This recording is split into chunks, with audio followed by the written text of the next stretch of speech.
Oh. Well, it is all set up for a brilliant London derby. On Sunday, it's Tottenham against Chelsea. Let's see who has the last laugh. We'll hear from Graham Potter in a moment. But first, coach Christian Stellini of Spurs. No, we have to think about us. We have to think about us and our way to be better, our way and the target we want to reach, and not think about what the opponent can do or not do. A team like Chelsea can recover and win many games in a row. So, but we have to think about our game and not what happened after. We need 3 points. We go there, it's a fantastic game. London derby, like you say. I'll miss seeing Antonio. Obviously, I wish him a speedy recovery. But it's a game that we're really looking forward to. The training, like I said, training week has been really good. The response from the players has been really good, so we're looking forward to the game. Finally, you can buy English football at a very low price. Enjoy Premier League and Champions League full replay matches, as well as analysis shows from Premier League TV, BBC, BT Sports, and Sky Sports. Uncut with full footage. Enjoy weekend reviews, previews, tactical analysis, and more. Join us today at the link in the description below, www.primeshows.net. Graham Potter's looking forward to the game. It is a massive game, though, on Sunday. Could it be decisive for Graham Potter's Chelsea managerial career? Well, possibly. It's not gone well, is it, for Graham? He's spent an awful lot of money, still doesn't know his best side. Still don't know his best system, how he wants to play, and it's confusing, to a group of players. I think he struggles to manage with the big personalities, but unfortunately, when you're managing Chelsea and you've got a group of superstars, you have to be tough with your decisions and you have to stick by them. I think he needs to pick his best side as soon as possible and stick with it. It's easy to, he's like a kid in a sweet shop. He's got so many things to pick from that he doesn't know his best. Unfortunately, he needs to get it done very, very quickly because he's had such a poor run of form. If Mr. Abramovich was there, he would have sacked him already. So I think this game is so emotional to the fans. This could be make or break. I'm not saying it will be, because when he talks very calmly. It looks like his job's under no pressure whatsoever. Todd Bowley must have told him something different, because they played Southampton at home, bottom of the league, without a manager. And then he talks very calmly as if he's at Brighton again. And, I'm just working on the project, moving us forward. It's not good enough. Fans won't accept it because they're used to winning trophies, big trophies, Premier Leagues, Champions Leagues. So he needs to start winning as quickly as possible. Well, that's right, isn't it? The Chelsea fans have made their voices heard, Owen. They're 10th in the Premier League table. This isn't where stage of a season you'd expect them to be at least chasing a Champions League place. Does that seem unachievable now? Yeah, it's gone. That's gone. Champions League is gone. And I think, look, credit Graham Potter. He took a job that he's never had before. Ostersund's did amazing. Swansea did amazing. Brighton did amazing. This is a different caliber and a different step up. I respect him that he's taken on the job, but it needs a slightly different way of dealing with it. Every game is must win. At Brighton, he could afford to. We kept lauding him. They played brilliant. They wouldn't score goals. They could go 10 games and not win a game. You can't do that at Chelsea. The expectations, the demands of the football club are, you got to win. The players are used to winning. The fans are used to winning. I think we all want Graham to do well because he's such a nice guy and he's so calm.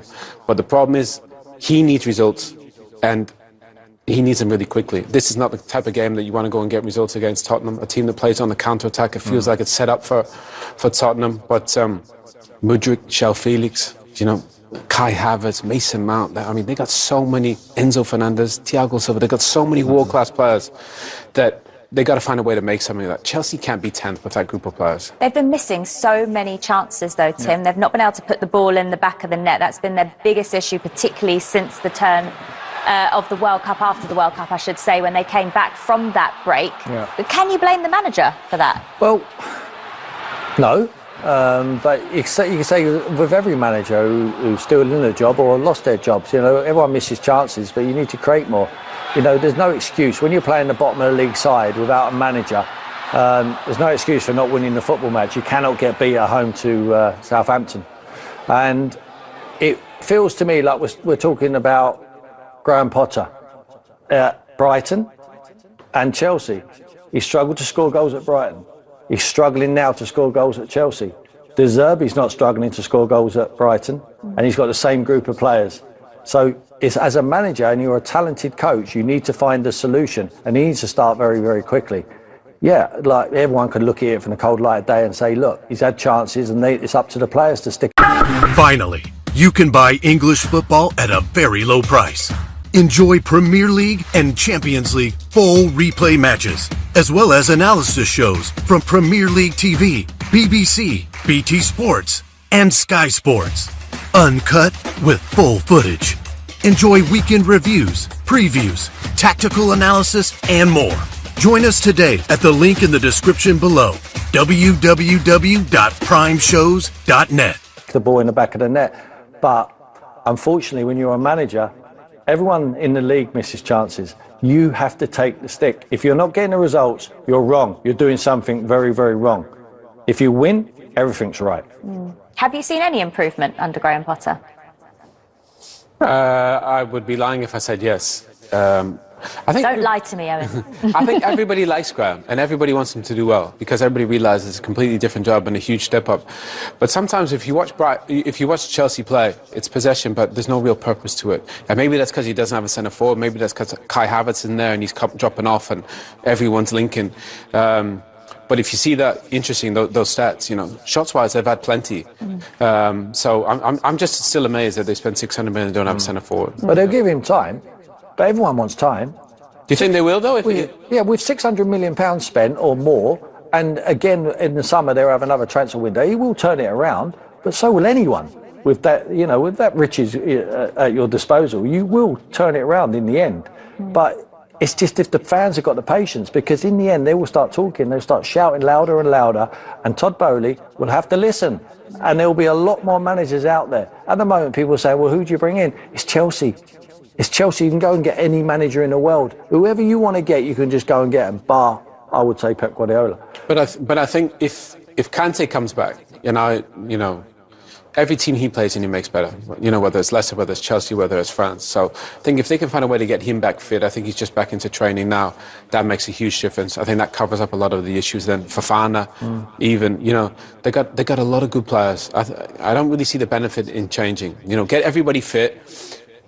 Give him 10 games and then see. And I think if you give him 10 games with, you know, João Felix and Mudryk and Raheem Sterling came on against Southampton and looked brilliant.